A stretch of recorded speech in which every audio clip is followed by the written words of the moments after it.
Neck is too large. Kali Carb is the only remedy. So here's the little bit I wrote, and then there's some bits from... No, and actually, tell you what, let's read the italics first. Not what I wrote, but what other people wrote about Kali Carb. They're not, of course, writing about it. Neck too large. It's a general thing. So here's what Vithulka says. The Kali Carb patient has a distinctive personality, committed dogmatically to a strong sense of duty, to an inflexible, rigid degree. In his appearance and behavior, he's correct, uptight, proper. He or she will be stoic, uncomplaining, dogmatic by the book. In this sense, the Kali Carb patient is overly mentalized. It's not mentalization in the sense of philosophizing or mental creativity or analysis, but rather an overuse of the mind as a mechanism for control over emotional expression, as well as physical functioning. The Kali Carb mind is systematic, proper, and routine-oriented. It thrives on clear-cut, black and white, dogmatic situations and functions. Such a patient, although suffering internally and silently, may be admired by others for dignity and integrity in the face of difficulties. The Kali Carb wife, for example, may tolerate silently her husband's adulterous behavior. On the other hand, a Kali Carb man can be frustrating to live with in a marriage unless the wife is understanding enough to appreciate the indirect way in which such a person shows his feelings. He may appear to be devoid of emotions because of his controlled expression of them. He may well be feeling things strongly. Feeling them strongly inside but not expressing them on the outside.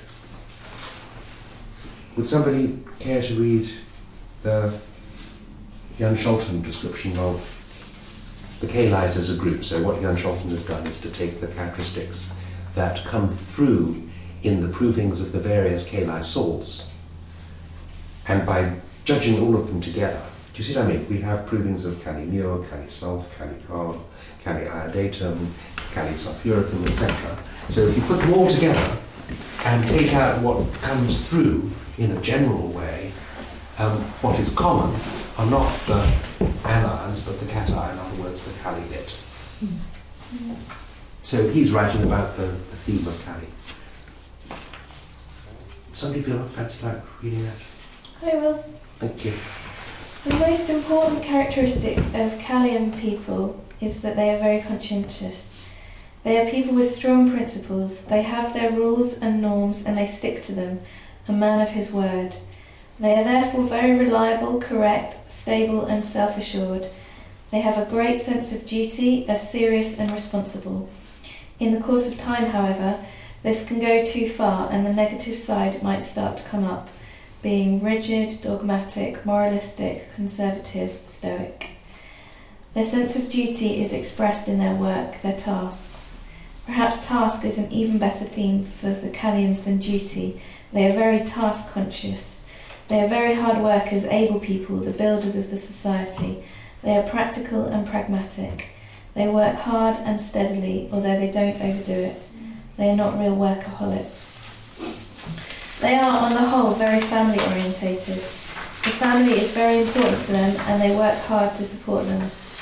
In order to live according to their principles, they have to control the other aspects of their life, such as emotions. They prefer routine to new and unexpected things. Playful and artistic traits are hardly acknowledged. That is why they seem to be materialistic, but they are more pragmatic and down-to-earth than egotistic. This control is expressed physically in the form of constipation or difficult labours. They hold on to things, are closed and reserved. In spite of, or perhaps because of this control, there are many fears, but these are often felt physically in the form of stomach problems. They can also be quite jumpy. Unexpected things are not under their control. Connected to this is their great sensitivity to being tickled. Tickling makes you laugh. You have to surrender to your emotions, and their control doesn't allow this. They have a sort of fatherly aura. Professions in which they thrive are manager, policeman, judge, translator, bookkeeper, etc. Thank you. You can't imagine a judge enjoying being tickled. Would somebody like to read the Sagram? Okay. Thank you. The main theme of Kali Carb is the vital fear and reactivity, Carb, that is seen when a person lacks the support of a family or a group, Kali. I have not seen many Kali C patients in the coped up stage. What do you mean by coped up? It's a very Indian word, we don't have it in our vocabulary. To be coped up. So they're dealing with it. Yeah, absolutely. Yeah. They're getting on with it, and as far as you can tell, they're coping with it. Is that, you They're don't see coped them because they're not ill? If they're coping, they wouldn't come to see you. Yeah. Yeah, they wouldn't come to see the doctor. There'll be a series of positives.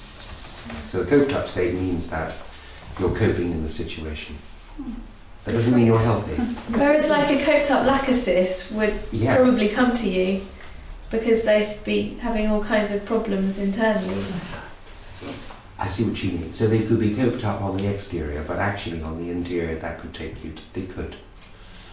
It's true, it could. You could be coped up in one area, but not in another. Very true.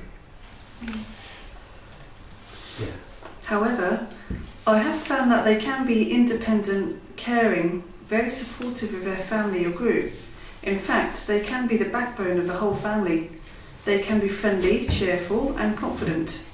I have seen this stage very often and find it very easy to recognise. The main feeling here is a tremendous need for family, group, for support. There is much anxiety with fear when alone. The anxiety is seen everywhere.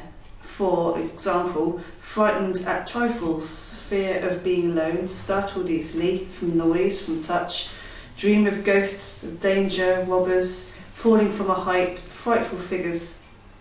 There is a strong desire for support which is represented by the rubrics carried desires to be. Rocking ameliorates and shrieking for aid.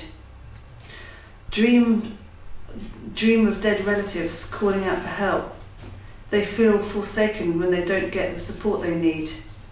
This can make them feel very angry, quarrelsome, irritable, shrieking at trifles.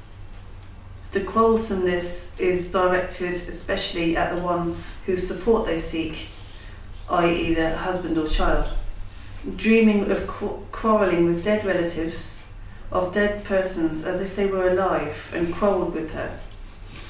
After the quarrelsomeness, they can get quite tearful, weeping when telling of her sickness, and even into a more pitiable state of begging, entreating.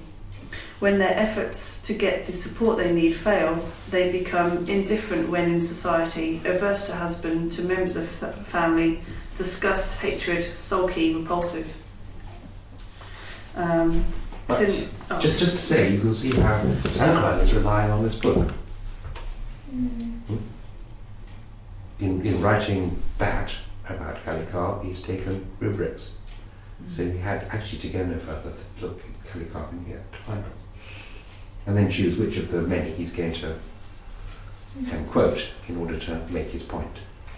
The disgust, hatred, sulky, repulsive, is that No rubric. with themselves or is that with other people? Same difference. Okay. Because you project onto others what you feel inside. Okay. Many Kali Carb patients are very well organised and mineral kingdom characteristic.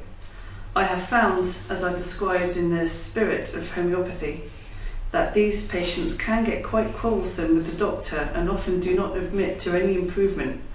Their follow-ups often begin quite suddenly with the statement, "I'm not better." They speak, And it's your fault. they speak loudly and are impatient with the progress. Even so, they're quite faithful to the doctor and don't leave very easily. Their anxiety about health is marked. As my colleague Jayesh Shah observed, they often make theories about their disease. In case you get it gives you a picture of the kind of person you're talking about. Sounds a bit more masculine than feminine, doesn't it? Okay, so here's using the neck is too large as an emblematic SRP. The neck and back are concerned with two related features. flexibility and strength. You do. Neck and back, flexibility. You lose your back, you've lost yourself, haven't you? You can't do anything. If you have backache, you're on your back. You've lost. If you lose a hand, you can cope up. You can compensate. If you lose a foot, you can have a crutch. If you lose your neck or your back, you're in bed. You can't cope up with that. So that's where and flexibility, of course, is something that's shared by other limbs, but the flexibility to go under a fence, climb over a stile, move your head from side to side to be able to observe what's coming from behind. All of that. I know that birds do it better than we do, but it's the same idea. So flexibility and strength. In psychological terms, this area is associated with the exercise of responsibility, of asserting structure within flow. If you go with the flow, you're not exerting responsibility, but if you say this is how it's going to be, because it's the best way of doing things, people will say, oh, this person is acting responsibly, according to a rule. They've understood what the laws are and are being governed by that, not just drifting like a leaf in the April wind. Backbone of society. Backbone of society, perfect. We recall the Greek god Atlas bearing the world on his shoulders. The name of the uppermost vertebrae, Axis and Atlas, honour his strength. The neck is particularly mobile, allowing vision to be extended in order to see what is to either side. This requires a degree of flexibility which is difficult for the Kali Carb personality. As pathology progresses, it will characteristically be seen that the Kali Carb mind state readily translates into heart weakness or back and neck problems. The neck is situated between the seat of intellect in the brain and the seat of feeling in the heart, a conduit which in health should allow a flow. It is on the basis of these central themes within Kali Carb that the SRP symptom may be understood. Between the heart and the head, do you remember the various authors that we've read say Kali Carb cannot express what is in their heart? It's not that they don't feel it, it's that they don't have the conduit of communication, the neck, in other words, between the organ of feeling, the heart, and the organ of discrimination and intellect, the mind. There's a lack of fluidity, flow, or flexibility in this area. And if your neck is too large, you can't move it. At least that's you can question the thesis, but it's to give you an idea.